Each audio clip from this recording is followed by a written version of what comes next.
Hey guys, it's Brad with Traffic Talk, and I'm talking to you later. What is up? What's going on? How you guys doing this week?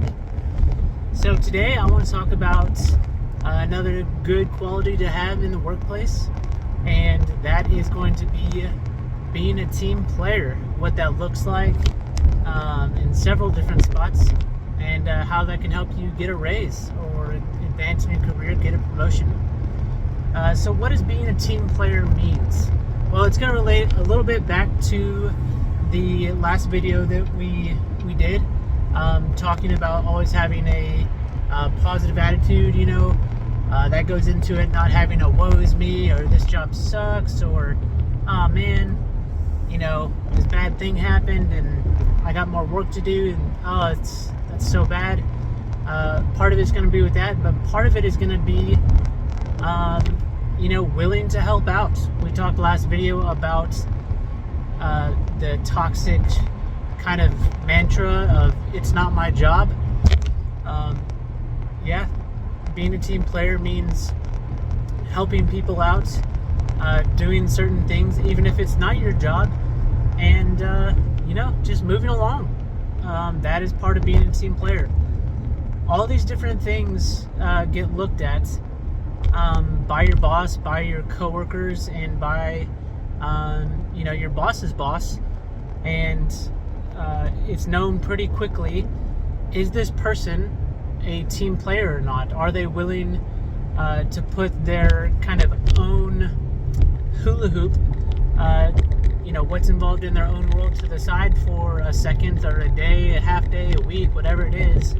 And are they willing to take one for the team and do another assignment, or maybe take a less attractive assignment or a less attractive task because it needs to be done and nobody else is available to do it? All of those things, they all matter, and they all get looked at. So that's part of being a team player.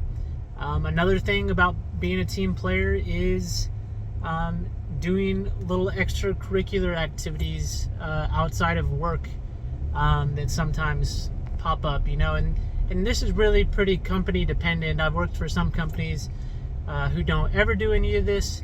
I've worked for some companies who put a big emphasis on this, and some in the middle.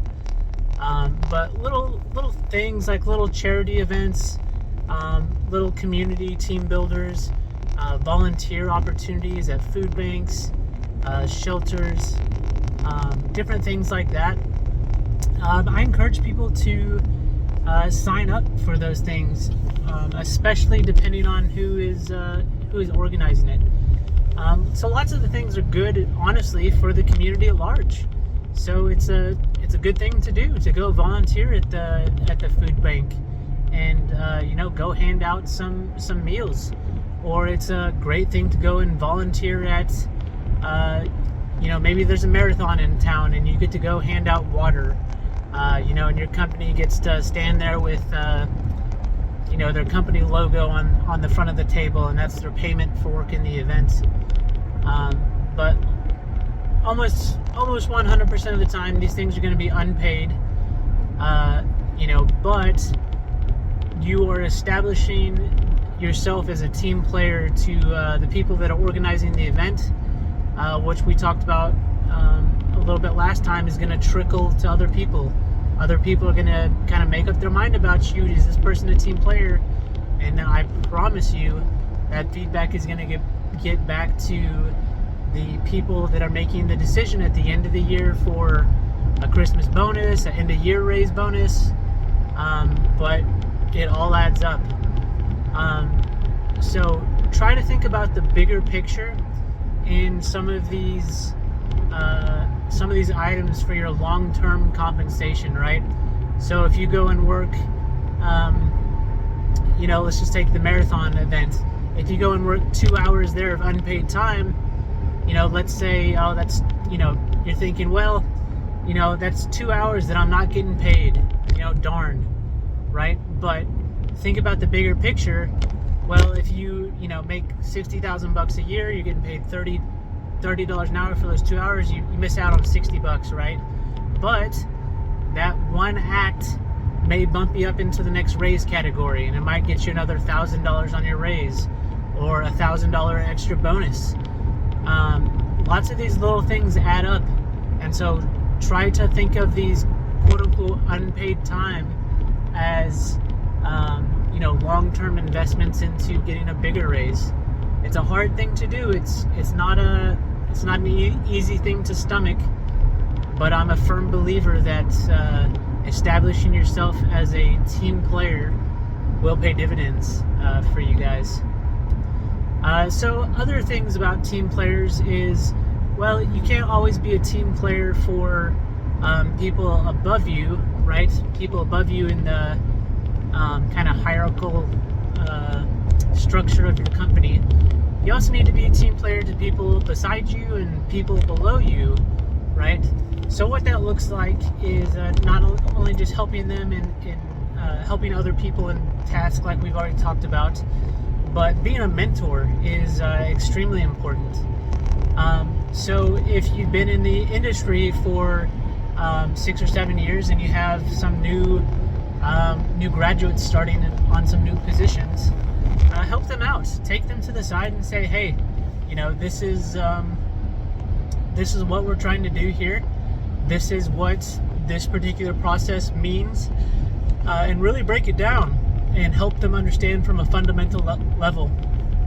Because once you do that, you establish that you're a team player, and then those people will look to you to come and ask for help when they have other things, right? So you're building a rapport with them, and then I guarantee you it happens little by little and then kind of all at the same time. But when other people see when other new people see a bunch of people going to you to help, that kind of catches on, and you'll be known as a team player and somebody who's willing to help and willing to teach. And what is management about? A lot of management is about the ability to teach others how to do things well. So it's great practice, and you will be quickly looked at as manager material, pretty quickly from the people above you. So be willing to mentor others. Another side of that coin is get a mentor yourself, guys. I mean, find somebody outside of your direct group that's been in the industry for 10, 15, 20 years, 5 years if you're just starting out. Find somebody in a position that maybe you want to go to that's going to take 2 or 3 lateral moves and 2 or 3 horizontal or vertical moves to get to. But if you have an interest in another department, go befriend those guys. Go talk to them. Say, hey, can I take you out to lunch? I wanna pick your brain about some things. And if that person is worth anything at all, mentorship wise, I mean, nobody's gonna turn that down. Sure, they'll be happy to. And everybody loves talking about themselves, right?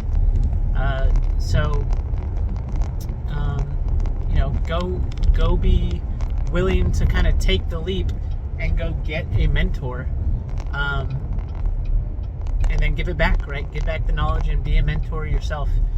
And when I'm talking about mentorship, it doesn't always have to be about workplace mentorship, right? You can be, a financial mentor. So personal finance is a big thing for me. Haven't really dug into it yet on this channel, but we will. Stay tuned. But little things like, helping people set up their 401k when they're just starting out, right? Brand new, fresh grads out of college. Hopefully they're auto-enrolled at whatever it is, 3%. But then helping people out with clicking the buttons and setting up a 401k and helping them understand the match, if there is one, and understand the different types of accounts. If that's something that well, mentor on that. Be willing to mentor on that. Tell a couple of people, hey, if you have questions, I'm happy to talk about this stuff. Maybe that's your thing. If that's not your thing, we'll find something else, right? Maybe you're a good mentor at anything that you think you have a decent handle on. Be willing to give that information away in the form of a mentorship. And like I said earlier, this is all quote unquote unpaid work, an unpaid mentorship. You're not going to work in order to be a mentor, but it will bring value to you in the long term. So just have faith in that. But yeah, that's what I wanted to talk about today, was the importance of being a team player, because that's a very valuable thing. As a manager, I'm looking to my people, hey, who's a team player, who's willing to do what they're told, and also who's willing to take on things that nobody else kind of wants to do, and own it. That's all great stuff. And at the same time, hey, who's willing to go beyond and be a mentor to people? Who's willing to teach? Who's willing to, kind of coach the next generation of people coming up in the business? That's all really valuable stuff in the eyes of a manager. So let me know what you guys think. What do you guys think about, the value of being a team player? How do you think the best way to be a team player is? And then let me hear what you think about, being a mentor, or how do you get a mentor, or maybe topics to be a mentor on. Yeah, let me know what you guys think in the comments below. But yeah, hopefully you guys are liking the content. If so, please drop a like and subscribe for the YouTube algorithm. It really helps out. But this has been Brad with Traffic Talk, and I will talk to you later.